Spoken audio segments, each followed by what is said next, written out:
নবী জিজ্ঞাসা করেন মরণকে কত কাছে মনে করেন? একজন সাহাবী বলেন, ইয়া রাসূলুল্লাহ, আমি ফজরের নামাজ পড়িয়া ভয় পাই জোহরের নামাজ আদায় করতে পারবো কিনা, এর মাঝে আজরাইল চলেন। আর একজন সাহাবী বললেন, ইয়া রাসূলুল্লাহ, আমি জোহরের নামাজ আদায় করিয়া ভয়ে থাকি, আসরের নামাজ আদায় করতে পারবো কিনা, এর মাঝে না জানি আজরাইল এসে আমার রূহটা নিয়ে যায়। আর একজন সাহাবী বলেন, ইয়া রাসূলুল্লাহ, আমি আসরের নামাজ আদায় করিয়া অপেক্ষা আর ভয় মাগরিবের নামাজ আদায় করতে পারি কিনা, এর মাঝে আজরাইল চলে আসবে, এই ভয়ে থাকি। রহমতের নবী বললেন, আপনারা তো মরণকে অনেক দূরে মনে করেছেন, মরণ তো এত দূরে না, আরো কাছে। ইয়া রাসূলুল্লাহ, কেমন? কয়, আমি মনে করি নামাজ শেষ ডান দিকে যখন আমি সালামটা ফিরাই, আমি ভয় অস্থির থাকি, বাম দিকে সালাম ফিরানোর আগে আজরাইল এসে হাজির হয়ে যাবে। মরণ থেকে যতই পালাও, মরণ তোমায় নিবে ঘিরি, যদিও সুদূর আকাশ পানে লুকাও, সেথায় লাগিয়ে সিঁড়ি। নদী পথে নৌকা চালাও ও মাঝি ভাই, বেলা ডোবার আগে আমিও পার উঠতে চাই, ডুবে গেলে বেলারে আর উঠে না, ভেঙ্গে গেলে মেলারে আর জমে না। এরে আল্লাহর বান্দারা, ও আমার কলিজার যুবক, আমি তোমাদের হুজুর বানাবার জন্য আসি নাই, আমি একবারও কিন্তু বলি নাই এবং বলবো না যে আমি পাঁচকল্লি পড়েছি তুমিও বড়, আমি কওমি মাদ্রাসার সন্তান তুমিও কওমিতে যাও, বলি নাই, বলবো না, ভয় পাইও না। আমি দাওয়াত ও তাবলীগের লাইনের সন্তান, আমি পীরের মুরিদ, একবারও বলি নাই, বলবো না তুমি তাবলীগে যাও, তুমি পীরের কাছে যাও। কি বলবো একটু খেয়াল করে শুনো রে বাবা, তুমি স্কুলে পড়ো, কলেজে পড়ো, চাকরি করো, ব্যবসা করো, ধন্যবাদ ধন্যবাদ ধন্যবাদ, শুধু ধন্যবাদই না, আমি বলবো এই যুবকেরা, স্কুল ছাড়িস না, কলেজ ছাড়িস না, লেখাপড়া করে ডাক্তার হও, ইঞ্জিনিয়ার হও, প্রফেসর হও, ব্যবসায়ী হও, চাকরিজীবী হও, তবে ছোট একটা দাবি আমার, বেয়াদব হইও না রে বাবা। বলতে পারো হাফিজ ভাই বেয়াদব হব না, তার ব্যাখ্যা কি? 3 জায়গায় বেয়াদবি করবা না, মরার আগে জীবন নষ্ট হয়ে যাবে। 1, মা বাবার সাথে কখনো বেয়াদবি করবা না, জীবন নষ্ট। 2, শিক্ষকের সাথে বেয়াদবি করবা না। 3, আলেমের সাথে বেয়াদবি করবা না। মা বাবারে যদি কষ্ট দাও, বরদোয়া লেগে যায়, কপাল শেষ। শিক্ষকের সাথে যদি খারাপ আচরণ করো, বরদোয়া লেগে যায়, জীবন শেষ। আলেমের যদি কষ্ট দেও, বরদোয়া লেগে যায়, তোমার জীবন ধ্বংস হয়ে যাবে মরার আগেই। তুমি ডাক্তার হও, বেয়াদব হইও না। মা বাবার দোয়া নিয়া, শিক্ষকের দোয়া নিয়া, উলামায়ে কেরামের পরামর্শ নিয়া তুমি জেনারেল লাইনে থাকিয়া লেখাপড়া করো, চাকরি করো, বাধা নাই। ও যুবক, তোমার মতো যুবক স্কুল কলেজে পড়ে, 5 বেলার নামাজ পড়ে, তুমি সাক্ষী দাও আসেনি? তুমি কেন পারো না? বিবেক দিয়া বলো, তোমার বিবেক কোথায়? তোমার কপালে কার বরদোয়া লাগছে, কার অভিশাপ লাগছে, বলো, তুমি কেন পারবা না? তোমার মতো জেনারেল লাইনের মানুষটা র্যাব, আর্মি, পুলিশ, বিডিআরের চাকরি করে, ডাক্তার, প্রফেসর, ইঞ্জিনিয়ার, ব্যবসায়ী, চাকরিজীবী, 5 বেলার নামাজ পড়ে, তুমি কেন পারো না? তোমার মতো যুবক জেনারেল লাইনে থাকিয়াও গাড়ি চালায়, নামাজ ছাড়ে না, নদীর মধ্যে মাছ ধরে, নামাজ ছাড়ে না, কৃষি কাজ করে, নামাজ বাদ দেয় না, বলো তুমি কেন পারো না? কার বরদোয়া জানি লাগছে, তাড়াতাড়ি ক্ষমা নিয়ে নাও। মা বাবার চোখের পানি আর দোয়া ছাড়া জীবনে তোমার সফলতা আসবে না রে বাবা। কারণ এই মা বাবার চোখের পানি তোমার আমার জীবনের সফলতার কারণ। মদিনাতুল মুনাওয়ারা থেকে একজন আল্লাহর প্রিয় বান্দা আসছে ভারতের জমিনে কালেমার দাওয়াত নিয়া।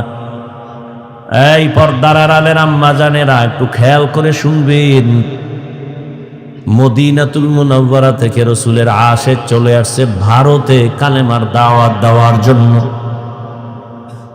ভারতে ঘুরিয়া ঘুরিয়া দাওয়াত দেন, দিতে দিতে এই পরিমাণ বিধর্মী কালেমাওয়ালা হয়ে গেছেন। কেউ বলেন 90, আরো বেশি লক্ষ বিধর্মী তার হাতে কালেমাওয়ালা হয়ে গেছে।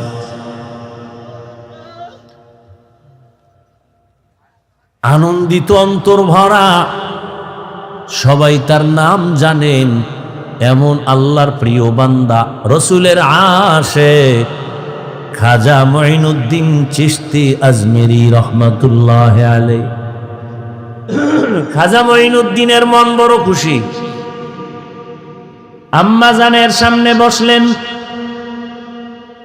মা বলে, এই মঈনুদ্দিন, তোর অন্তরে এত আনন্দ কেন? মঈনুদ্দিন চিশতি আজমেরি বলেন, আম্মা জান, আপনার দোয়া, আজ আমি ভারতবর্ষে কালেমার খেদমত করেছি, লক্ষ লক্ষ বিধর্মী মুসলমান হয়েছে।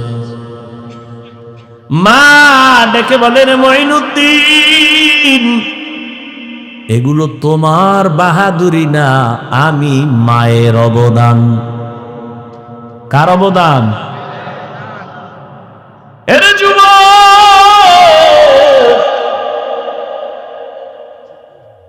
কুয়াকাটা বঙ্গোপসাগর থেকে এক ধাক্কা দিয়া নোয়াখালীর চেয়ারে বসাইছেন আমার আল্লাহ। আমার মা বাবার চোখের পানি, আমার কোনো বাহাদুরি নেই।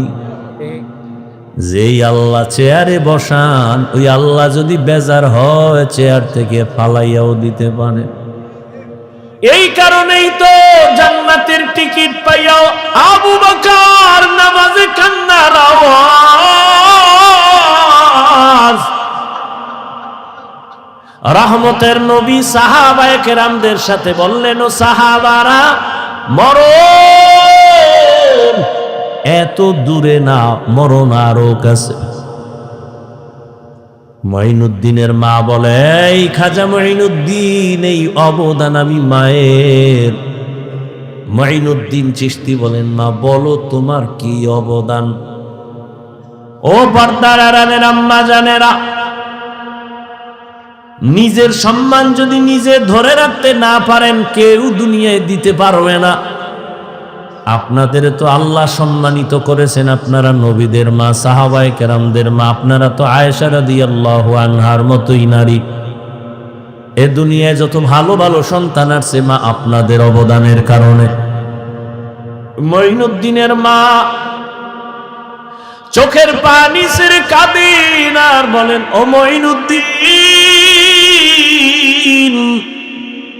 আমার গর্ভে যখন তুই আসছো, আল্লাহর কসম আমি ও দিন থেকে এক রাতও ঘুমাই নাই। আমি রাতের গভীরে সিজদায় পড়ে কান্না করতাম আর দোয়া করতাম, হে মালিক,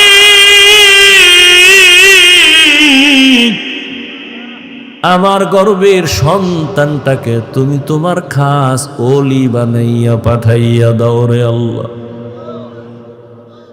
মায়ের দোয়া কত দামি রে যুবক। মা দোয়া করলে আর সে আজিমের দরজা দিয়া চলে যায়। ওই মা কত চোখের পানির কারণে আজকে আমি চেয়ারে বসছি রে বাবা।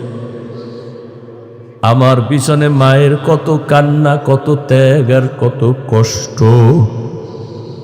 এরে সন্তানেরা যদি বুঝদি, চামড়া খুলিয়া জুতা বানায় দিতি, মায়ের সাথে বেয়াদবি করতি না রে বাবা।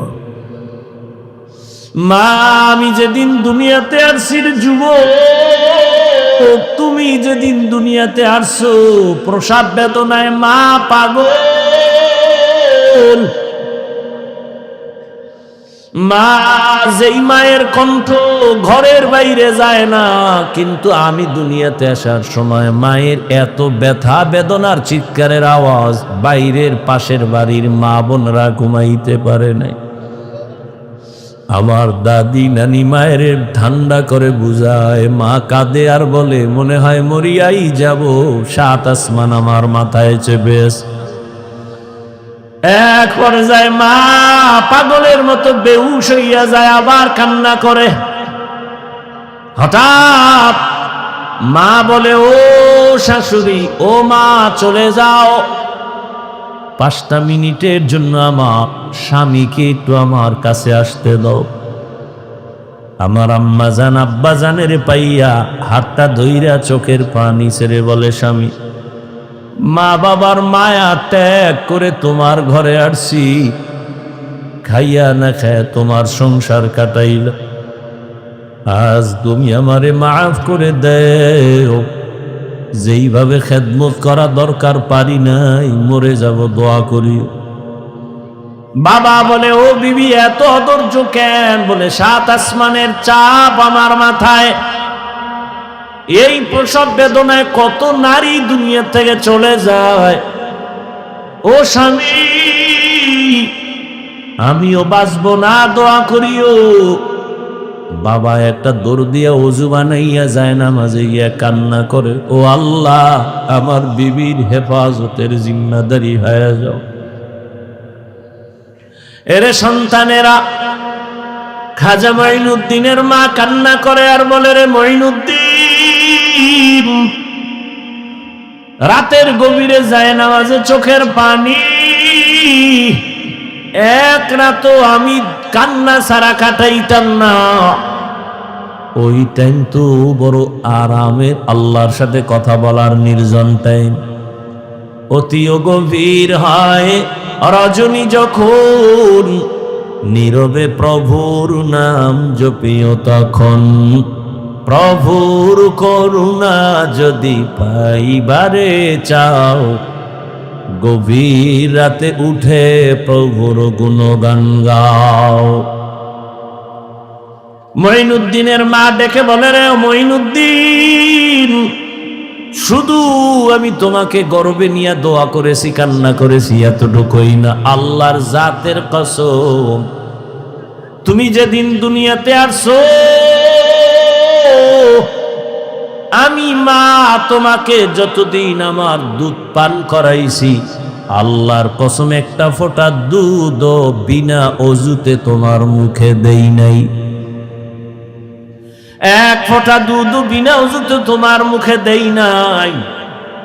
এরে আম্মা জান, এমন মায়ের সন্তান কেন জগৎ বিখ্যাত আল্লাহর প্রিয় বান্দা হবে না? সন্তানকে ডাক্তার ইঞ্জিনিয়ার বানাবেন, বাধা নাই, তবে বেয়াদব যেন না হয়। যারা নবীর অনুসরণ করবে তারা জান্নাতি, এই কথার বিপরীত দাঁড়ায় যারা নবীর অনুসরণ করে না তারা জান্নাতি না। তবে নবীজি এ কথা বলেন নাই যারা আমার অনুসরণ করে না তারা জান্নাতি না, নবী এ কথা বলেন নাই। খুব খেয়াল করেন। কিন্তু সাহাবায়ে কেরামের প্রশ্ন, নবী আপনাকে মানে না তারা কারা? রহমতের নবী জবাব দেওয়ার আগে বললেন, যারা আমার অনুসরণ করবে তারা জান্নাতি। এর বিপরীত কথা হয়, নবী বলে নাই, বিপরীত কথাটা এমন দাঁড়ায় যারা নবীর অনুসরণ করবে না তারা জাহান্নামী। আসলে নবী এ কথা কখনো বলেন নাই যে আমার অনুসরণ যে করবে না সে জাহান্নামী, নবী বলেন নাই। নবী কি বলছেন? ওয়ামান আসানি ফাকাদ আবা, যে আমার বিরোধিতা করবে সে জাহান্নামী। কি বুঝলেন এখান থেকে? যারা রসুলের আদর্শ মতো চলে না তারা দুই দল। কয় দল? খুব খেয়াল করেন, এক দল বিদ্রোহী আর এক দল আগ্রহী। ভিন্ন শব্দে আমি বলি, এক দল দরদি আর এক দল বিরোধী। আরো প্র্যাকটিক্যাল বুঝাই বুঝেন। ডান দিক থেকে একটা যুবকের কথার কথা জিজ্ঞাসা করলাম, এই যুবক, নবীজির আদর্শে কেন টুপি পরো না, দাড়ি রাখো না, নামাজ পড়ো না? যুবক আমারে জবাব দিল, নবীর আদর্শে নামাজ পড়া দরকার, টুপি পরা দরকার, পারি না, দোয়া কইরেন হুজুর, চেষ্টা করব। কি বুঝলেন? বিরোধী না দরদি? খুব খেয়াল করে। বাম দিক থেকে একটা যুবকের জিজ্ঞাসা করলাম, যুবক, নবীজির আদর্শে কেন দাঁড়িয়ে রাখো না, নামাজ আদায় করো না? আমার কথাটা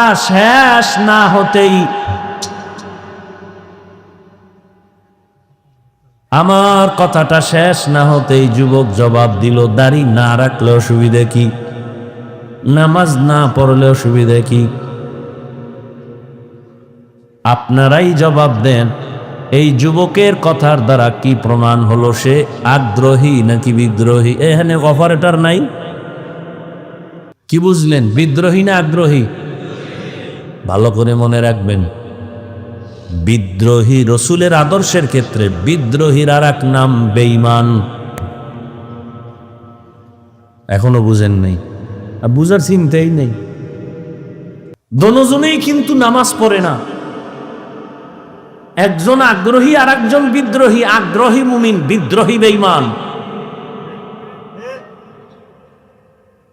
যে দাড়ি রাখে না তাকে গালি দেওয়া যাবে না, আগে বুঝতে হবে সে আগ্রহী না বিদ্রোহী। যদি তার কথায় প্রমাণ হয় আমি আগ্রহী তো মুমিন, যদি তার কথায় প্রমাণ হয় সে বিদ্রোহী তো বেঈমান। আরো সুন্দর খোলাভাবে বলি, একজনে নামাজ পড়ে না আর একজন নামাজ পছন্দ করে না। যে নামাজ পড়ে না তাকে গালি দেওয়া যাবে না, যে নামাজ পছন্দ করে না তাকে ছাড় দেওয়া যাবে না, সুযোগ পেলে জুতা আরো বাড়ি। ব্যবধান আছে না নাই? একজনে দাড়ি রাখে না তাকে গালি দেয়া যাবে না, আর একজনে নবীর আদর্শের দাড়ি পছন্দ করে না তাকে ছাড় দেওয়া যাবে না। একজনে কোরআনের আইনে রাজনীতি করে না তাকে গালি দেওয়া যাবে না, আর একজনে আল্লাহর কোরআনের বর্ণিত রাজনীতি পছন্দ করে না তাকে ছাড় দেওয়া যাবে না। কতটা ব্যবধান! একজন মুমিন আর একজন বেঈমান, দোনোজনেরই দাড়ি নেই, দোনোজনই নামাজ পড়ে না, একজন মুমিন আর একজন বেঈমান। কত কঠিন কথা! তো যাও সুন্নতে আহমদ কো জাপা মোহাম্মদ কে বুয়দ নিসবত রা মান আহাব্বা সুন্নতি কৌলে রসুল মজদায়ে কানা মাই হাম কুন কবুল। অতএব যে দাড়ি রাখে না তাকে গালি দেওয়া যাবে না, আগে বুঝতে হবে আগ্রহী না বিদ্রোহী। একজনে নামাজ পড়ে না, গালি দেয়া যাবে না, বুঝতে হবে আগ্রহী না বিদ্রোহী। আগ্রহী হলে তাকে গালি দেওয়া যাবে না, সে মুমিন। বিদ্রোহী যদি হয় সে বেঈমান। এখান থেকে শিখার কিছু আছে? কি আছে? একটা লোক নামাজ পড়ে না, রে গালি। একটা লোক দাড়ি রাখে না, তারে গালি। খবরদার, যে দাড়ি রাখে না তাকে গালি দেয়া যাবে না, যে দাড়ি পছন্দ করে না তাকে ছাড় দেয়া যাবে না। আসেন এবার আয়াতের মধ্যে ঢুকি। ওয়ামা আরসালনাকা ইল্লা রাহমাতাল লিল আলামিন।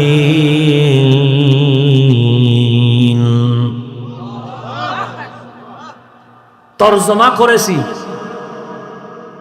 আল্লাহ তাআলা যদি ডাইরেক্ট বলেন আমি রসুল আপনাকে রহমত করে পাঠাইলাম, এভাবে আল্লাহ না বলে ঘুরাইয়া কেন বললেন হে নবী হে রসুল আমি আপনাকে পাঠাই? এরপরে বলেন হ্যাঁ পাঠিয়েছি জগৎ সমূহের জন্য রহমত করে।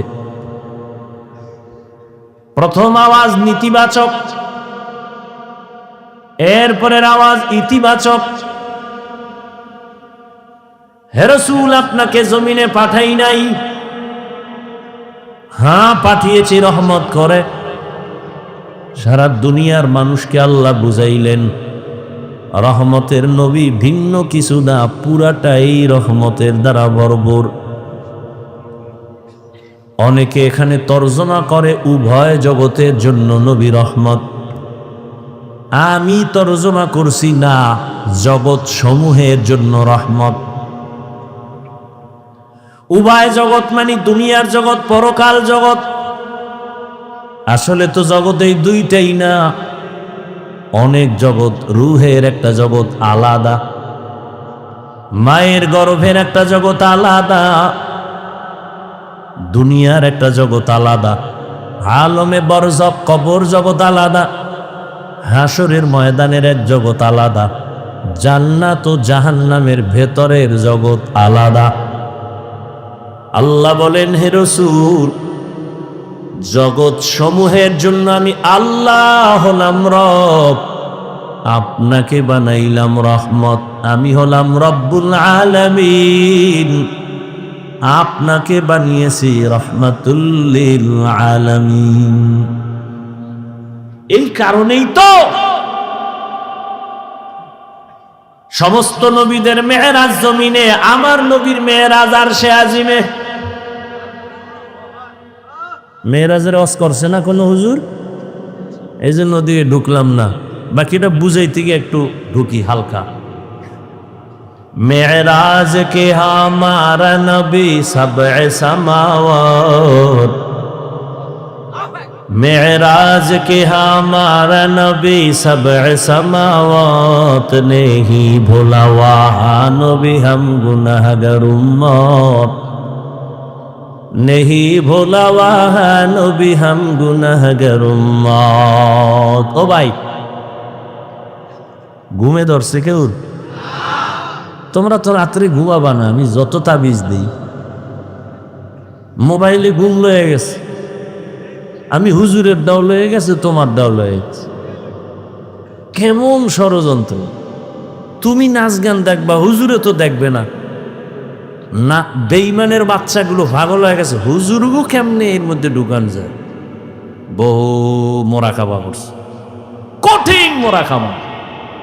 মোরাকাবা কইরা বের করছে, এই হুজুরগু যদি একটু ফান্দে ফালায় রাখা যায়, ছলে বলে কৌলে কৌশলে এরা ডাইরেক্ট গুনাহ করবে না, এমন ভাবে আটকায়া দাও যে গুনাহ করবে না।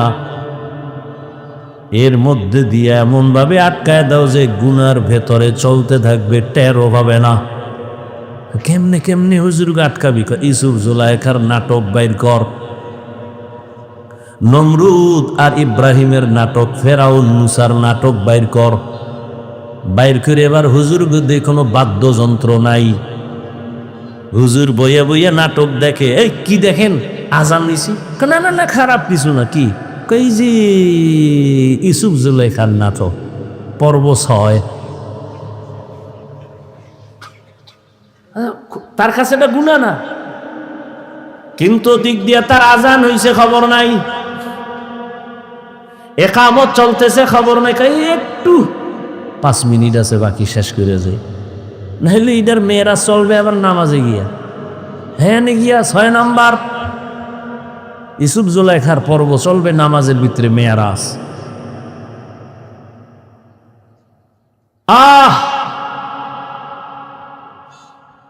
সমস্ত নবীদের মেয়েরাজ জমিনে, রহমতের নবীর মেয়েরাজ হলো আরশে আজিমে। সমস্ত নবী রাসূলদের মেরাজ হলো ইমতিহান, রহমতের নবীর মেরাজ হলো ইনআম। সমস্ত নবী রাসূলদের মেরাজ হলো পরীক্ষা, আর আপনার আমার রহমতের নবীর মেরাজ হলো পুরস্কার।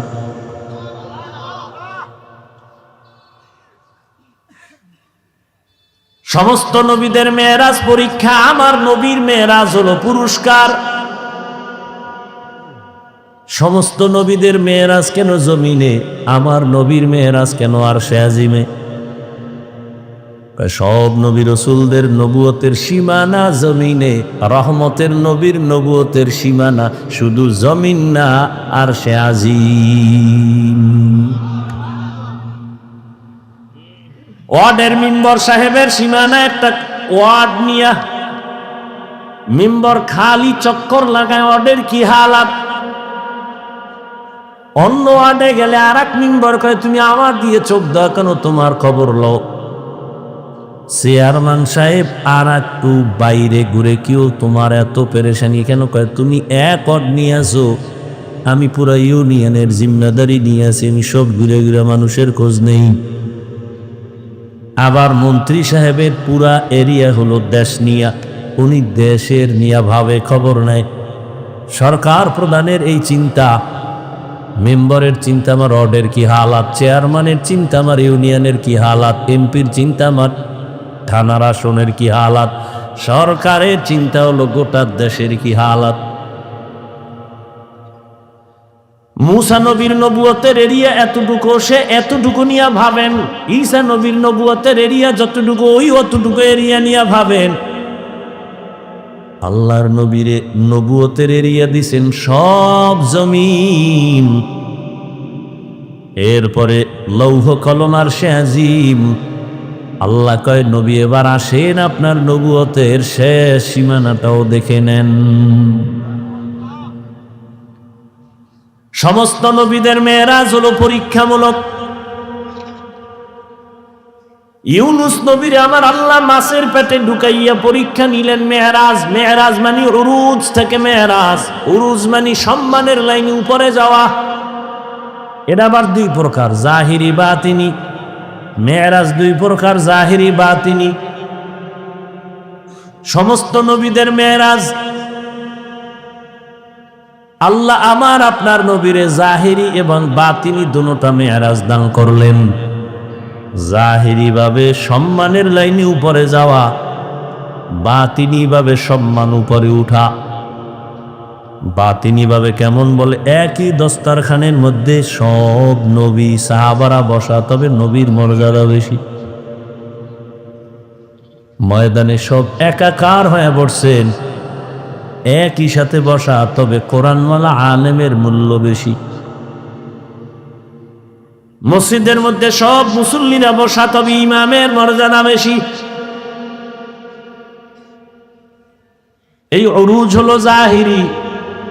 বাতিনি আর জাহিরি হলো আল্লাহ তাআলা সম্মানের লাইনে নিয়ে যাইতেছেন রহমতের নবীরে আসমান ভেদ করে আরশে আজিমে। এই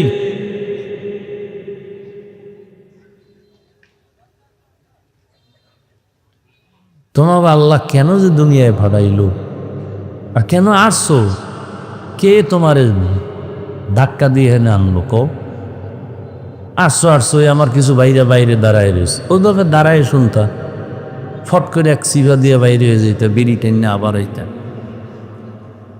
তুমি ভিতরে ঢুকে এইগুলি কেন করো?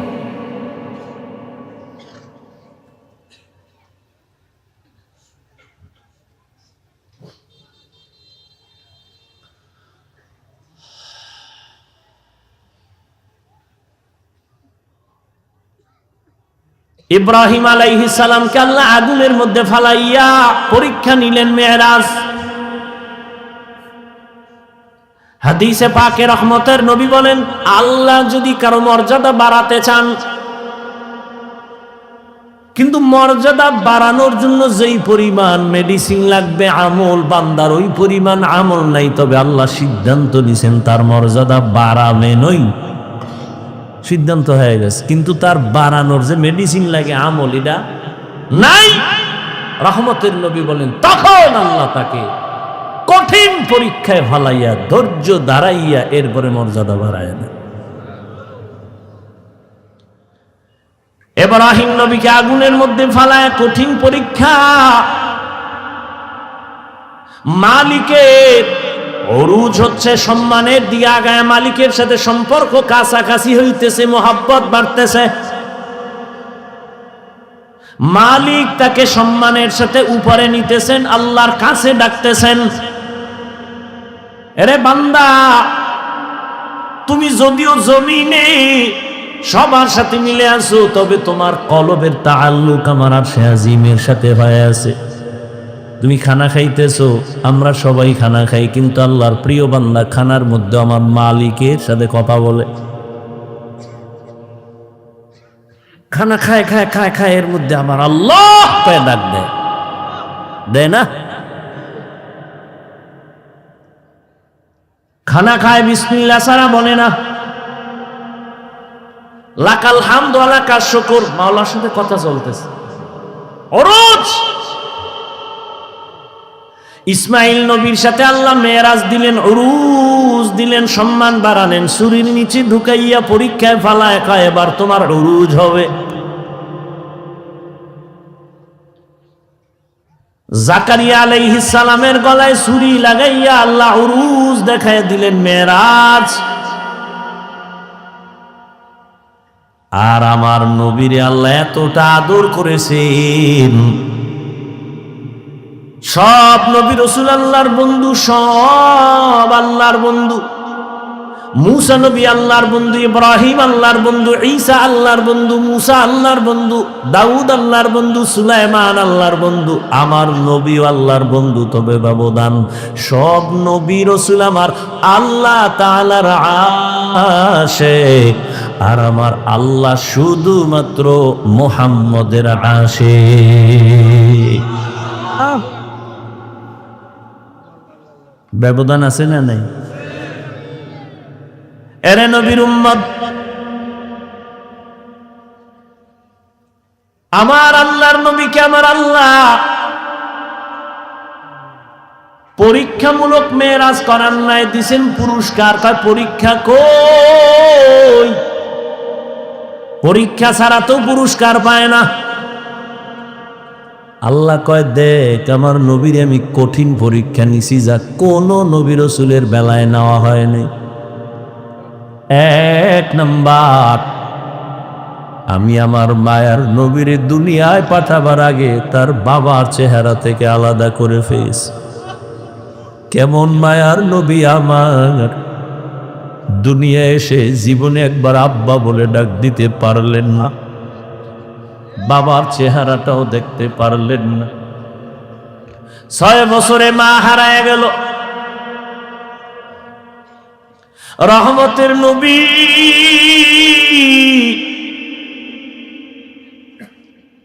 ছয় বছরে অবস্থা, মা আমেনার মরণ এসে গেল। বিদায় বেলা মা কান্না করে, আর দাদা আব্দুল মুত্তালিবের কয়, নাতি তোমার হাতে দিয়ে গেলাম, খেয়াল রেখো তোমার নাতির দিক। কেমন মায়ার নবীর পরীক্ষা! নবীজি কাঁদেন, আমি কাকে মা বলে ডাকবো? সন্তান বিপদে পড়লে দ্রুত টেলিফোন করে, বাবা আমি বিপদে পড়ছি, তাড়াতাড়ি আসো, উদ্ধার করো। মাকে বলে, মা একটু কলিজা দিয়া দোয়া করবা যেন আমার মুসিবত দূর হয়ে যায়। নবীর বাবাও নাই, নবীর মাও নেই। 8 বছর যখন নবীর বয়স, তখন দাদা আব্দুল মুত্তালিব বিদায় নিয়ে চলে গেলেন। দুনিয়া দারুল আসবাব। রহমতের নবীর উপরে 2টা ছায়া ছিল দুনিয়ার লাইনে। এক ছায়া চাচা আবু তালেব, আর এক ছায়া হলো তার সহধর্মিনী আম্মা জান খাদিজাতুল কুবরা রাদিয়াল্লাহু আনহা। কেমন কঠিন! একই বছরের অল্প টাইমের ব্যবধানে চাচাও চলে গেলেন, নবীর কলিজার স্ত্রী আম্মা জান খাদিজা রাদিয়াল্লাহু আনহাও চলে গেলেন। ওদিকে এমন একটা জায়গায় নবীরে পাঠাইলেন, এমন একটা সমাজে, যেই সমাজের মানুষগুলো পৃথিবীর নিকৃষ্ট লম্পট চরিত্রহীন। আরে মসজিদের পাশের মানুষগুলো অন্য মানুষের তুলনাতে একটু লাইনে থাকে, মসজিদ তো খবরদার জোরে সাউন্ড দিয়ে গান বাজাইস না, এটা নিয়ম আছে না। মসজিদের দূরের মানুষের তুলনায় পার্শ্বের মানুষ একটু ভালো থাকে। জমিনের মধ্যে আল্লাহ শ্রেষ্ঠ মসজিদ বানাইলেন বাইতুল্লাহ। ইন্না আউওয়ালা বাইতিন মুজিআ লিন-নাসি লাল্লাযী বিবাক্কাতা মুবারাকাও ওয়া হুদা মুবারাকাও ওয়া হুদাল লিল আলামিন।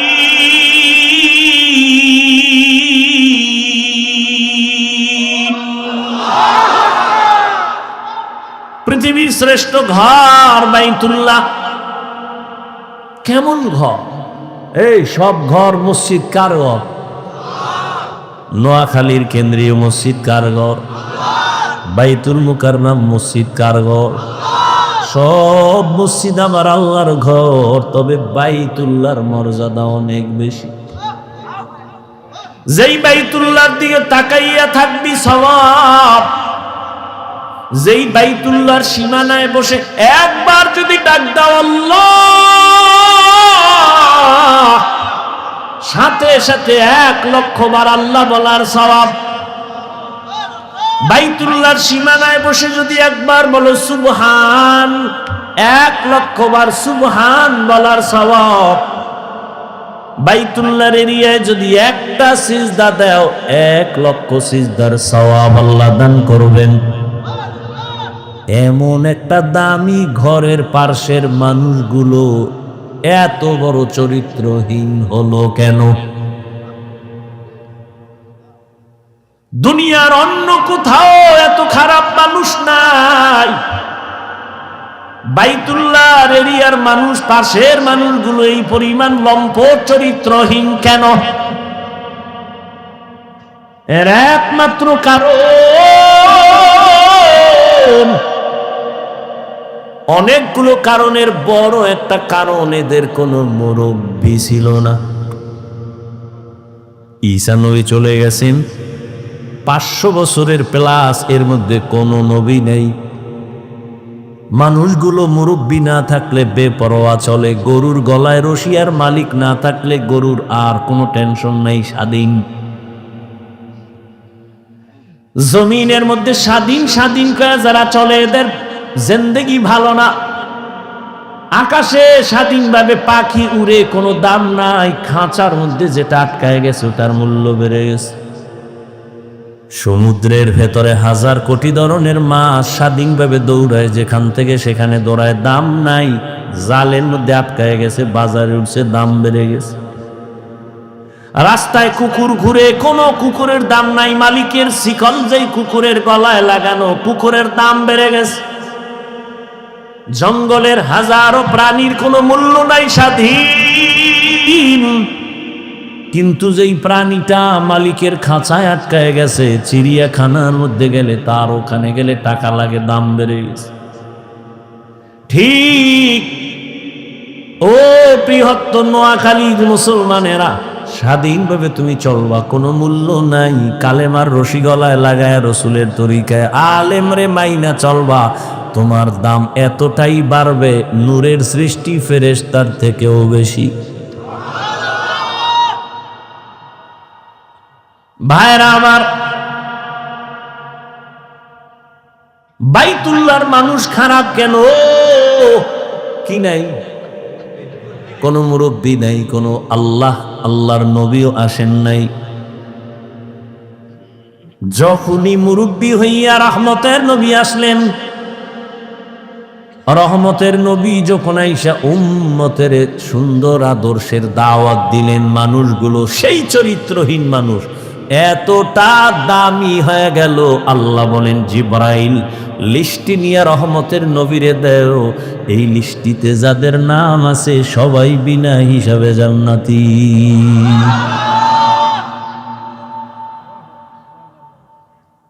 বিদায় বেলা রহমতের নবী চ্যালেঞ্জ দিয়ে গেছেন, ও উম্মতেরা, দুটো জিনিস রেখে যাই, ধরে না যদি রাখতে পারো, তোমাদের সম্মানও যাবে না, ঈমানও যাবে না। قال رسول الله صلى الله عليه وآله وسلم এই ওই জায়গায় একটা লোক, ও মনে হয় যায় নাই, ভয়ে, যাও বাবা, ওই যে উঠছিল গেছে না, আবার বেজার লাগাই সব নষ্ট করো না, তোমার সমস্যা থাকলে যাও। এটাই তো দুনিয়ার পরীক্ষা। সিনেমা হলের দরজাও খোলা, মসজিদের দরজাও খোলা, ওদিকে জাহান্নামের মার্কেট বাজারও চলতেছে, এটা জান্নাতের মার্কেটও চলতেছে, পরীক্ষা চলতেছে, কই ঢুকবি? হ্যাঁ, ওখানে দোকানপাট চলে, ওখানে খেলনা, ওখানে বেলুন, ওখানে নারী, ওখানে পুরুষ, ওখানে যুবক যুবতী, অবাধে কবিরা গুনাহ চলতেছে দোকানপাটে, চলে না? এখানে জান্নাতের বয়ান চলতেছে, ওখানে জাহান্নামের বাজার মিলেইছে ওয়াজ উপলক্ষে। ওয়াজ উপলক্ষে জাহান্নামের বাজার না, ওটাও জান্নাতের বাজার। যদি তাই হয় তাহলে ওয়াজ উপলক্ষে দরকার কি বাজারের? দুই একটা খানা দানার দোকান থাকতে পারে, দূরের মানুষ আসবে, ক্ষুধা লাগবে, খাবে। খেলনার দোকান কেন? বেলুনের দোকান কেন? সেখানে আবার এমন দোকান কেন? বেপর্দা নারী ঢুকবে, পুরুষ ঢুকবে, এই কবিরা গুনার দায়ভার কে নেবে? বলে গেলাম এখানে না, সারা দেশের হালাত বড় খারাপ। ওই যে শুরুতেই বলেছিলাম, বলবে হুজুর বাদ দাও, আকাম বাদ দেওয়া যাবে না। ওয়াজে আসছে, বেলুন কিনছে, বেলুন, প্লাস্টিকের মাছ, মোনাজাতের পরে কান্দে লইয়া ঝুলায় ঝুলায় বাড়ি যাবে। ম্যাডাম কইবে ওয়াজেরতে কি পাইছো? বলে বেলুন মোনাজাতে কবুল হয়ে গেছে, নিয়েছি। হাসো, হাসো কেন? তারও কিন্তু কারণ আছে। ১৫০০ বছর আগে নবী বলে গেছেন, লা ইমানা লিমান লা হায়া আলা, যাদের লজ্জা নাই ওদের ইমান নাই। পাগলের কোনো লজ্জা আসেনি, এজন্য হাসে, আবার কান্দে, আবার দৌড় দেয়। অথচ আমি এখানে এতক্ষণ পর্যন্ত যতটা কথা বলছি, একটাও হাসির কথা বলি নাই। আল্লাহ হেদায়াত দান করুন, আল্লাহ আমারে করুন। আপনাকে হেদায়াত লাগলে আপনারা চাইয়া লই, নিজের জন্যই বেতাল অবস্থায় আছে। ভাইরা আমার,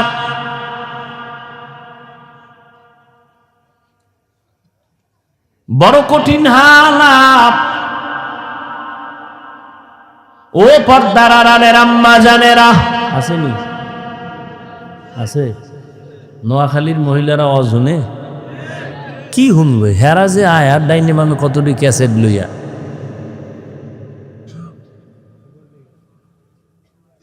প্যান্ডেলে বয়ে শুধু গল্প। বছরের একদিন পাইছি, সমাবেশ আর কবে হবে? বুঝান, একটু কাছে আইও, খবর নেই। ভালো কথা কইব না কইব তোর স্বামী বিদেশ নি, কয় কি হালাত? না ভালোই, এরকম আজীবন থাকলি বালা। গল্প করতে করতে বয়ান কি হলো খবর নাই।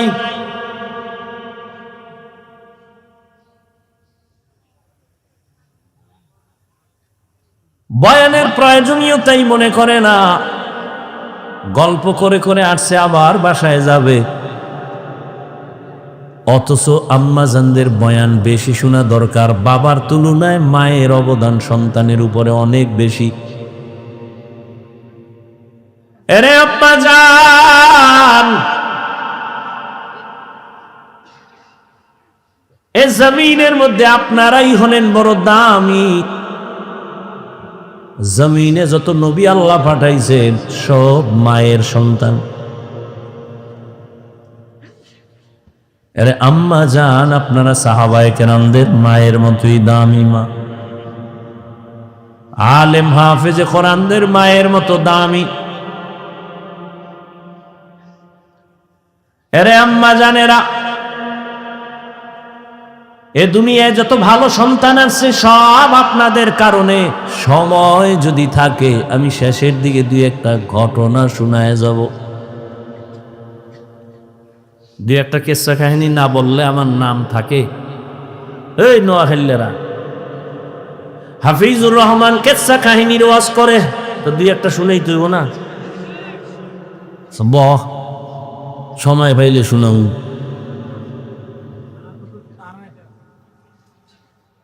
তবে শুনিয়া রাখিস রে নোয়াখালীর যুবক,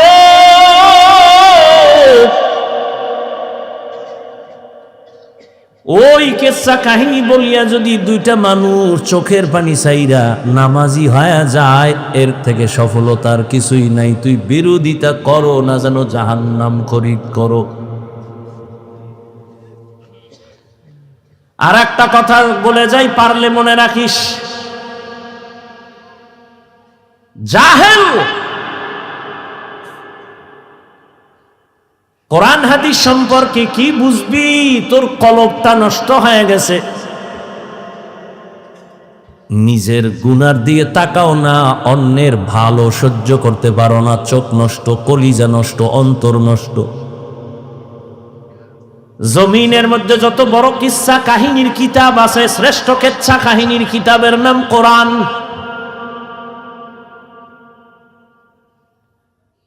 জমিনে সর্বশ্রেষ্ঠ কিচ্ছা কাহিনীর দ্বিতীয় কিতাব হাদিস। এবার ওই জাহেলদেরকে বুঝাবার জন্য একটু আমাকে ওলামায়ে কেরাম একটু আমাকে সায় দেন, একটু সাহস দেন। ওই জাহেলরা দেখো কোরআন হাদিসের মধ্যে কিচ্ছা আছে না নাই? আছে।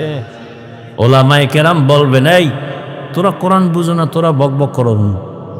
আলেমরা বলবে আসেনি। বলেন, কোরআন শরীফের মধ্যে হাতির কেচ্ছা আসেনি, সাপের কেচ্ছা আসেনি, ব্যাঙের কেচ্ছা আসেনি, বাঘের কেচ্ছা আসেনি, পিঁপড়ার কেচ্ছা আসেনি, মশা মাছির কেচ্ছা আসেনি? তো এই জাহেলগুলো কি বলে কেচ্ছা কাহিনী নেই? বরং আমি যদি বলি সময় নাই, 2000 আয়াত আছে শুধু কেচ্ছা কাহিনী, কেচ্ছা কাহিনী, কেচ্ছা কাহিনী। কয় হাজার আয়াত? 2000। সময় নেই, দিছে তাফসিরুল কোরআন মাহফিল। 1-1.5 ঘন্টা কি হবে? টানা এক বক্তাকে 2-3 দিন দিলে তো এবার একটা বিষয়ের উপরে আলোচনা করলে এবার কিছু বোঝা যায়।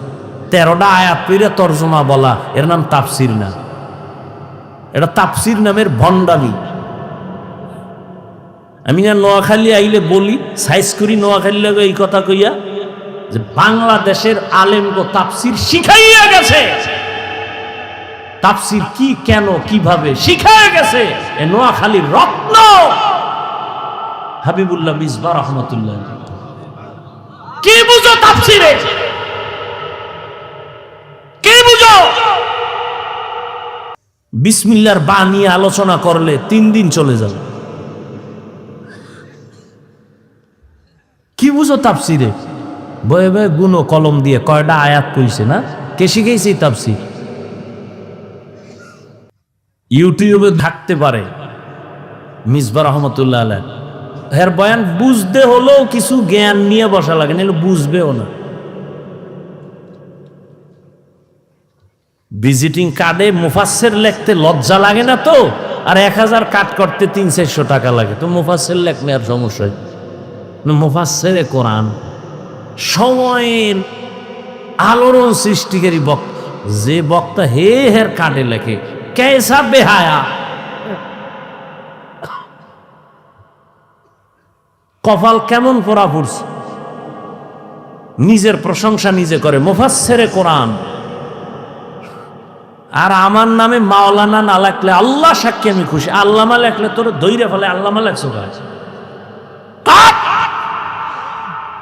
দেখি টাইটেল টুইটেল সারা দিয়ে আল্লাহ সম্মান দেয়নি।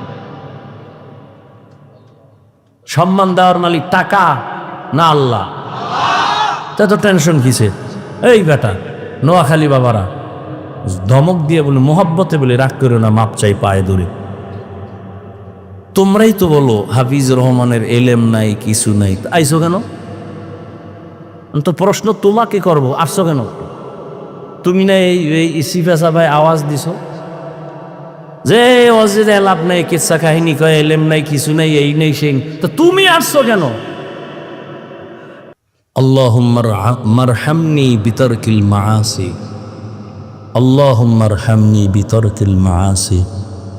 আল্লাহুম্মা আরহামনি বিতরকিল মাআসি। কি যুবকরা কিসসা শুনবি? সোনাবন্ধের গান গাই না আমরা, ওই কিসসা বলি যা শুনলে মানুষের দিল নরম হয়, চোখে বানিয়ে আসে। আমরা সোনাবন্ধের গান গাই না। জিন্দগি মে বন্দগি তু করনা হে, जिंदगी में बंदगी तू करना है, जिंदगी बे बंदगी शर्मिंदा है, जिंदगी बे बंदगी शर्मिंदा है। यहाँ हम सब मुसाफिर दिल ना लगा, अहले दिल की नजर से रूह करता जा, शाह दौलत सब फकीर गर नेक ने है, शाह दौलत सब फकीर गर नेक ने है, जिंदगी में बंदगी तू करना है, जिंदगी में बंदगी तू करना है, जिंदगी बे बंदगी शर्मिंदा है, जिंदगी बे बंदगी शर्मिंदा है।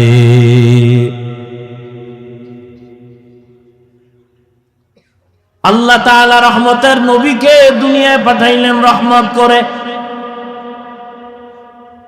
নবী যখন বাইতুল্লাহ চলে আসলেন, মক্কার আমূল পরিবর্তন হওয়া শুরু হয়ে গেল। কেমন মায়ার নবী আমার, যে নবী তার হায়াতে কোনোদিন একটা মিথ্যা কথা বলেন নাই। কেমন একজন নবী পেয়েছ রে যুবক, যেই নবীর হায়াতে কোনোদিন একটা গালি কাউকে দেন নাই। এমন গর্ব করার মতো নেতা আর আছে কেউ? এই আমগুর নেতা খেতা যার পিছে ঘুরো, একজন বাইক করছে, মিশা কয় না। মোবাইলটা কানে লাগায় ঘরের মধ্যে থাইকা জিগায়, ওই সাহেব কই? ঘরে বয়াকা আমি জমি নেই নাই। কেমন একজন মায়ার নবী, রহমতের নবী আমার, ১৫০০ বছর আগে বলে গেছেন, দুই জিনিস রেখে গেলাম ধরে রাখ, জীবনে ঈমান যাবে না, সম্মান যাবে না। এক হলো নবীর আদর্শ, দ্বিতীয় কোরআন। এই দুই জিনিস ১৫০০ বছর পরে এখনো যাদের কাছে আছে, এদের মতো সম্মানে এখনো জমিনে কেউ নেই। চেয়ারম্যানের চেয়ারের মেয়াদ শেষ, এমপির মেয়াদ শেষ, মন্ত্রীর মেয়াদ শেষ, এসপির মেয়াদ শেষ, ডিসির মেয়াদ শেষ। কোরআনওয়ালা নবীর আদর্শওয়ালারা যে চেয়ারে বসছেন, এই চেয়ারের তো কোনো মেয়াদই নেই। শেষ কিসের? ভালো করে মনে রাখিও, টাকা দিয়া সম্মান কিনলে প্রথম ফুলের মালা, ফাইনালে জুতার মালা। আর আমার আল্লাহ যাকে সম্মান দান করবেন, ওই বান্দা দুনিয়ায়ও বাদশাহ, পরকালেও বাদশাহ। এরে নবীর আশিক, কেমন একজন নবী আল্লাহ আমাদের দান করেছেন, যে রহমতের নবী জীবনে গালি দিবেন দূরের কথা, হাজারো গালি শুনছেন, একটা গালির জবাবও দেন নাই। আরো আশ্চর্য কথা, কেমন মায়ার নবী আমার, জীবনে কোনো দিন মায়ার নবী চোখ মোবারক দুইটা গরম করে কারো দিকে তাকান নাই, চোখ গরম করে তাকান নাই। কেমন মায়ার নবী, রহমতের নবী। সাহাবায়ে কেরামদের সামনে বললেন, তোমরা মরণের কত কাছে মনে করো, আপনাদের ধৈর্য যাইতেছে শেষ হইয়া। শুরুতে না বলছি বয়ান কি এটা এলেম আমলের বাহাদুরিতে করা যায়?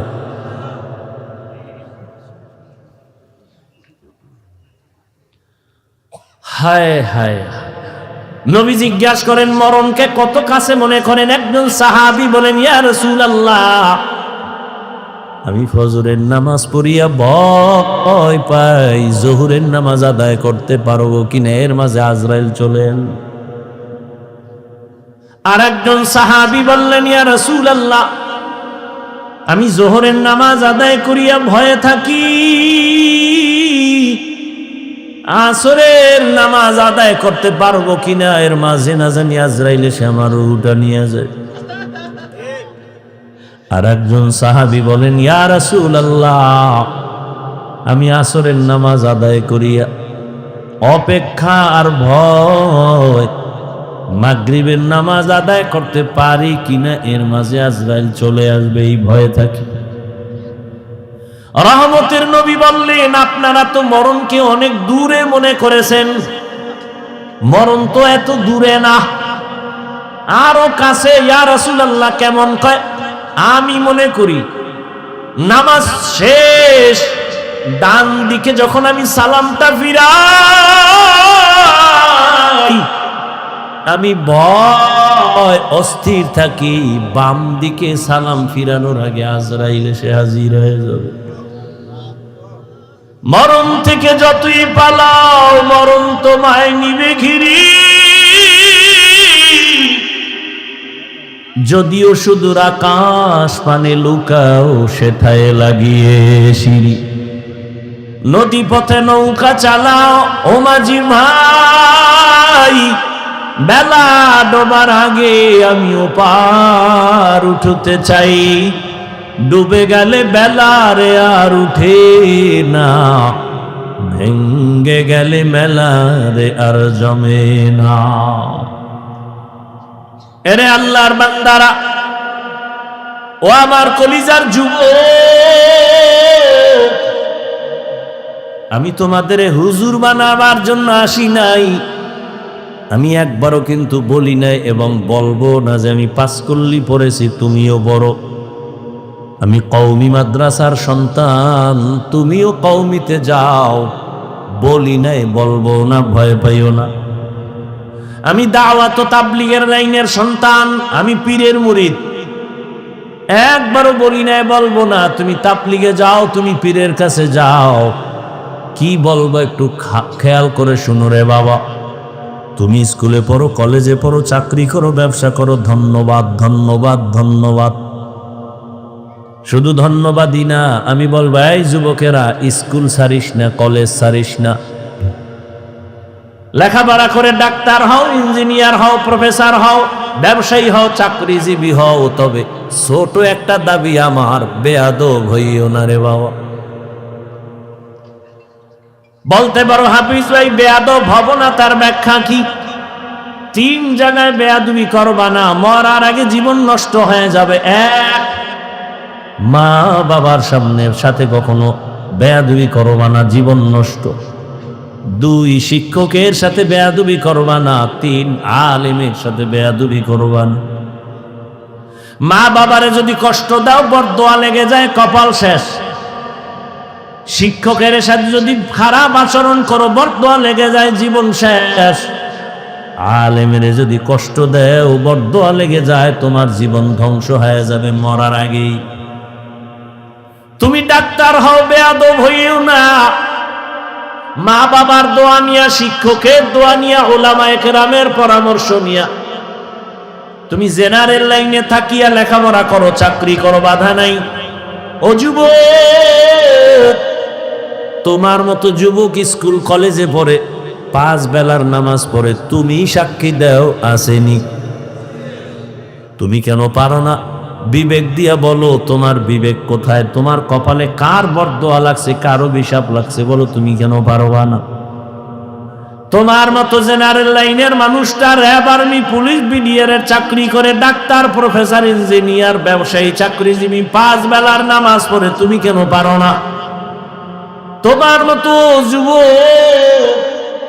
জেনারেল লাইনে থাকিয়াও গাড়ি চালায়, নামাজ ছাড়ে না, নদীর মধ্যে মাছ ধরে, নামাজ ছাড়ে না, কৃষি কাজ করে, নামাজ বাদ দেয় না, বলো তুমি কেন পারো না? কার বরদোয়া জানি লাগছে, তাড়াতাড়ি ক্ষমা নিয়ে নাও। মা বাবার চোখের পানি আর দোয়া ছাড়া জীবনে তোমার সফলতা আসবে না রে বাবা। কারণ এই মা বাবার চোখের পানি তোমার আমার জীবনের সফলতার কারণ। মদিনাতুল মুনাওয়ারা থেকে একজন আল্লাহর প্রিয় বান্দা আসছে ভারতের জমিনে কালেমার দাওয়াত নিয়া।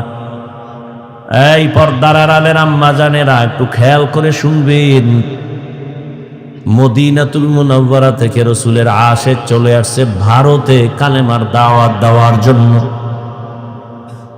ভারতে ঘুরিয়া ঘুরিয়া দাওয়াত দেন, দিতে দিতে এই পরিমাণ বিধর্মী কালেমাওয়ালা হয়ে গেছেন।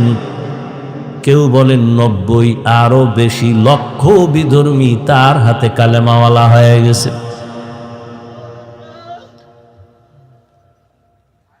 আনন্দিত অন্তর ভরা, সবাই তার নাম জানেন।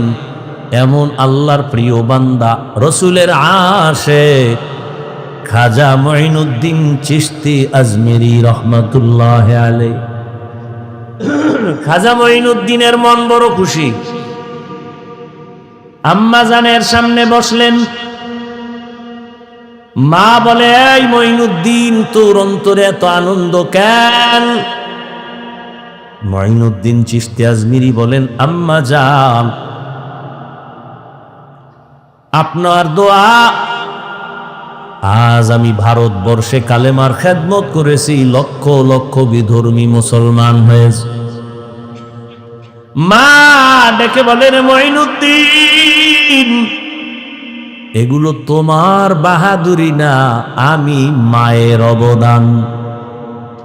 কার অবদান? এর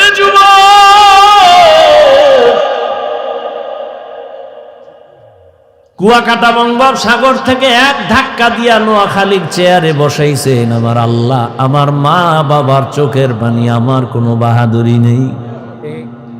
যেই আল্লাহ চেয়ারে বসান, ওই আল্লাহ যদি বেজার হয় চেয়ার থেকে ফালাইয়াও দিতে পারে। এই কারণেই তো জান্নাতের টিকিট পাইয়াও আবু বকর নামাজে কান্নার আওয়াজ।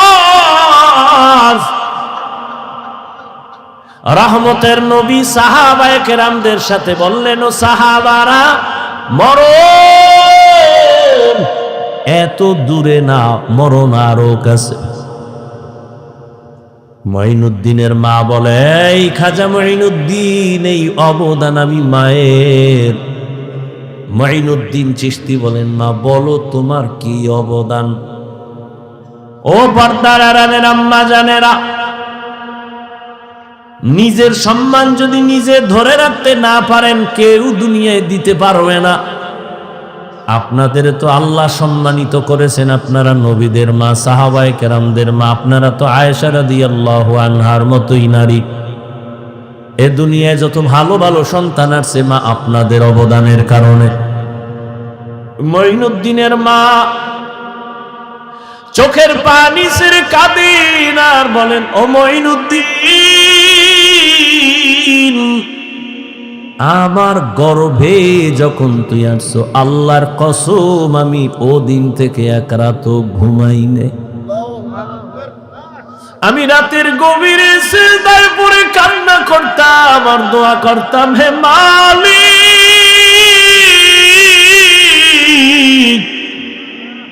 আমার গর্ভের সন্তানটাকে তুমি তোমার খাস ওলি বানাইয়া পাঠাইয়া দাও রে আল্লাহ। মায়ের দোয়া কত দামি রে যুবক। মা দোয়া করলে আর সে আজিমের দরজা দিয়া চলে যায়। ওই মা কত চোখের পানির কারণে আজকে আমি চেয়ারে বসছি রে বাবু। আমার পিছনে মায়ের কত কান্না, কত ত্যাগ আর কত কষ্ট। এরে সন্তানেরা যদি বুঝদি, চামড়া খুলিয়া জুতা বানায় দিতি, মায়ের সাথে বেয়াদবি করতি না রে বাবা। মা আমি যেদিন দুনিয়াতে আসছি যুবক, তুমি যেদিন দুনিয়াতে আসছো প্রসাব বেদনায় মা পাগল। মা যেই মায়ের কণ্ঠ ঘরের বাইরে যায় না, কিন্তু আমি দুনিয়াতে আসার সময় মায়ের এত ব্যথা বেদনার চিৎকারের আওয়াজ বাইরের পাশের বাড়ির মা বোনরা ঘুমাইতে পারে নাই। আমার দাদি নানি মায়ের ঠান্ডা করে বুঝায়, মা কাঁদে আর বলে মনে হয় মরিয়াই যাব, সাত আসমান আমার মাথায় চেপে। এক পর্যায়ে মা পাগলের মতো বেহুশ হইয়া যায়, আবার কান্না করে। হঠাৎ মা বলে, ও শাশুড়ি, ও মা চলে যাও, 5টা মিনিটের জন্য আমার স্বামীকে একটু আমার কাছে আসতে দাও। আমার আম্মা জান আব্বা জানের পাইয়া হাতটা ধইরা চোখের পানি ছেড়ে বলে, স্বামী, মা বাবার মায়া ত্যাগ করে তোমার ঘরে আসছি, খাইয়া না খায় তোমার সংসার কাটাইল, আজ তুমি আমারে মাফ করে দেও। যেইভাবে খেদমত করা দরকার পারি নাই, মরে যাব, দোয়া করি।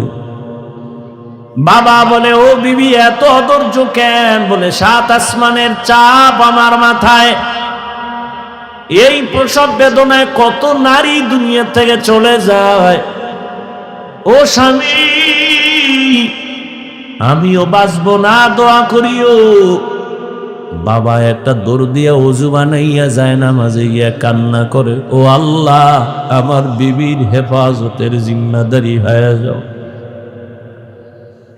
এরে সন্তানেরা, খাজা মঈনুদ্দিনের মা কান্না করে আর বলে, রে মঈনুদ্দিন,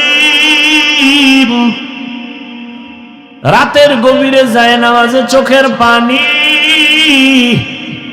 এক রাতও আমি কান্না ছাড়া কাটাইতাম না। ওই টাইম তো বড় আরামের আল্লাহর সাথে কথা বলার নির্জন টাইম। অতিও গভীর হয় রজনী যখন, নীরবে প্রভুর নাম জপিও তখন। প্রভুর করুণা যদি পাইবারে চাও, গভীর রাতে উঠে প্রভুর গুণগান গাও। মঈনুদ্দিনের মা ডেকে বলে, রে মঈনুদ্দিন, শুধু আমি তোমাকে গর্বে নিয়ে দোয়া করেছি, কান্না করেছি, এতটুকুই না, আল্লাহর জাতের কসম, তুমি যেদিন দুনিয়াতে আসছো আমি মা তোমাকে যতদিন আমার দুধ পান করাইছি, আল্লাহর কসম একটা ফোঁটা দুধ বিনা অজুতে তোমার মুখে দেই নাই। এক ফোঁটা দুধ বিনা অজুতে তোমার মুখে দেই নাই। এরে আম্মা জান, এমন মায়ের সন্তান কেন জগৎ বিখ্যাত আল্লাহর প্রিয় বান্দা হবে না? সন্তানকে ডাক্তার ইঞ্জিনিয়ার বানাবেন, বাধা নাই, তবে বেয়াদব যেন না হয়। 5 ওয়াক্ত নামাজি ব্যবহার দিয়া যেন মানুষের দোয়া নিতে পারে, আলেমদের নেক দোয়া নিতে পারে, এমন একটা সন্তান রেখে যাবেন। ও আমার কলিজার যুবক বাবারা, কয়দিন দুনিয়ায় বাহাদুরি করবা? তোমার আমার চোখের সামনে কত যুবক চলে গেল। করোনার ভেতরে যুবকের লাশ, গাড়ির নিচে, পানির নিচে, ঘুমের বিছানায় যুবকের লাশ। আল্লাহর কাছে তওবা করো, জীবনে তো কম নামাজ ছাড়লা না, দাড়ি কাটলা না, বেপরদায় কম চললা না, আর কত হায়াত আর বাকি কত। এখনো তওবা করে নাও, জীবনে আর নামাজ ছাড়বা না, দাড়ি কাটবা না, বেপরদায় চলবা না। মা বাবার দোয়া নিয়ে, শিক্ষকের দোয়া নিয়ে, ওলামায়ে কেরামের পরামর্শ নিয়ে নবীর তরিকা মেনে চলবা। আল্লাহ সবার যদি মন্তর দিয়ে তওবা করতে পারো, আল্লাহ রহমতের নজর দিয়া সবার গুনাহগুলো মাফ করে দিবেন। হেদায়েতের মালিক আল্লাহ। জানি না কার কপাল ওমরের মতো কবুল হয়ে যাবে, আর কপালটা আবু জাহালের মতো খারাপ হয়ে যাবে। কে যেন এত বয়ান শুনিয়াও দিল নরম হবে না, কান্না আসবে না, তওবার নিয়ত করবে না, আবার ওমরের মতো কপালওয়ালা না জানি গুনার কথা স্মরণ করে চোখের পানি ছেড়ে কান্না করে তওবা করবে, আর আবার আল্লাহকে ডাক দিবে, আল্লাহ জীবনে তো কম নামাজ সারি নাই, আর নামাজ সারবো না, দাড়ি কাটবো না, বেপরদায় চলবো না। এরকম ওমরের মতো মেজাজ নিয়ে যদি তওবার নিয়ত অন্তরে জমা করতে পারো রে বাবা, হায়াতের মালিক আল্লাহ, ইজ্জতের মালিক আল্লাহ, রিজিকের মালিক আল্লাহ, ওই আল্লাহর মোহাব্বত নিয়া, মা বাবার দোয়া নিয়া, শিক্ষকের দোয়া নিয়া, ওলামায়ে কেরামের পরামর্শ নিয়া চলবা নবীর তরিকায়। জীবনে আর নামাজ ছাড়বা না। তওবা করার খাঁটি নিয়ত যদি হয়, দুটো হাত আমার আল্লাহকে দেখাইয়া দাও। আয় আল্লাহ, হাতগুলো কবুল করে নেন, তওবা কবুল করে নেন, তওবার উপরে মজবুত হইয়া চলার তৌফিক দান করেন, আমিন।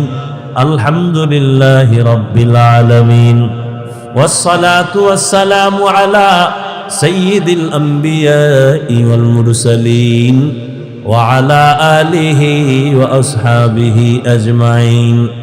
ইয়া আরহামার রাহিমিন, ইয়া আরহামার রাহিমিন, ইয়া আরহামার রাহিমিন, রব্বিরহামহুমা